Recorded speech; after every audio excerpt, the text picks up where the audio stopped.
আকাশের রং এখন আর নীল নেই।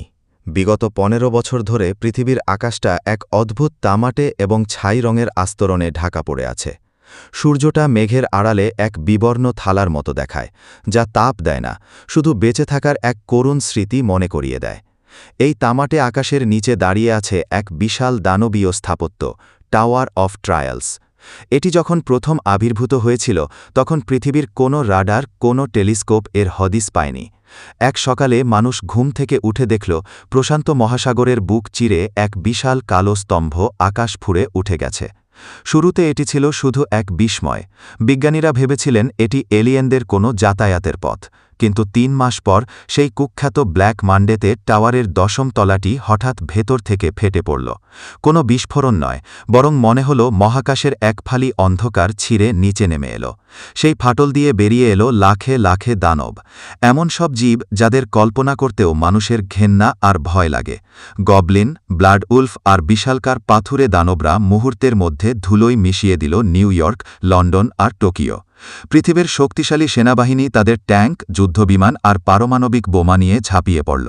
কিন্তু সেই পারমাণবিক বোমার তেজস্ক্রিয়তা দানবদের মারতে পারল না, বরং কিছু নিম্নস্তনের দানব সেই শক্তি শুষে নিয়ে আরও বড় হয়ে উঠল। তবে সেই ধ্বংসযজ্ঞের মাঝেই মানুষ খুঁজে পেল আশার আলো।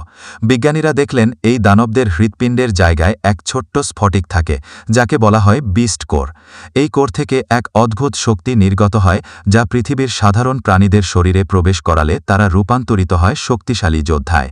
শুরু হল বিস্ট মাস্টারদের যুগ। মানুষ এখন আর একা যুদ্ধ করে না, তাদের সাথে থাকে বিশালাকার ড্রাগন, বিদ্যুৎ ছড়ানো ঈগল কিংবা বিষাক্ত নখওয়ালা বাঘ।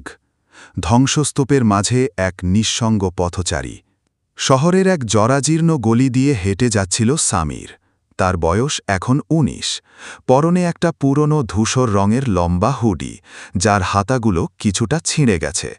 সামিরের চেহারায় এক আভিজাত্য আছে, কিন্তু তার গভীর কালো চোখের মণিতে তাকালে মনে হয় সেখানে এক বিশাল সমুদ্রের বিষণ্ণতা জমা হয়ে আছে। তার মা-বাবা ছিলেন সাধারণ মানুষ। এই বিস্ট মাস্টারদের যুগে সাধারণ মানুষের কোনো মূল্য নেই।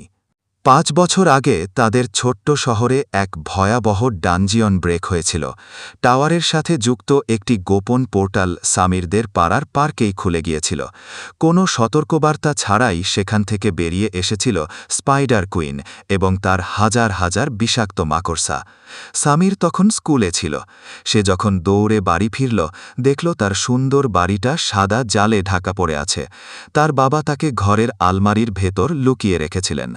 শেষ মুহূর্তে সামির শুধু দেখেছিল তার বাবার শক্ত হাত এবং মায়ের কান্নার সমর।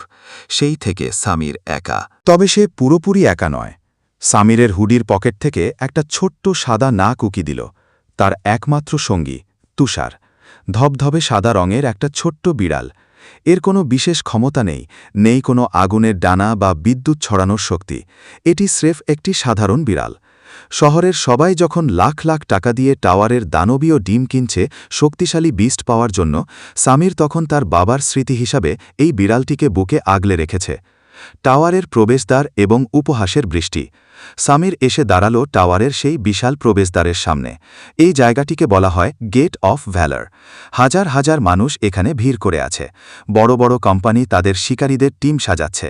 কেউ কেউ বিশালাকার বর্ম পরে তাদের বিস্টদের সাথে মহড়া দিচ্ছে।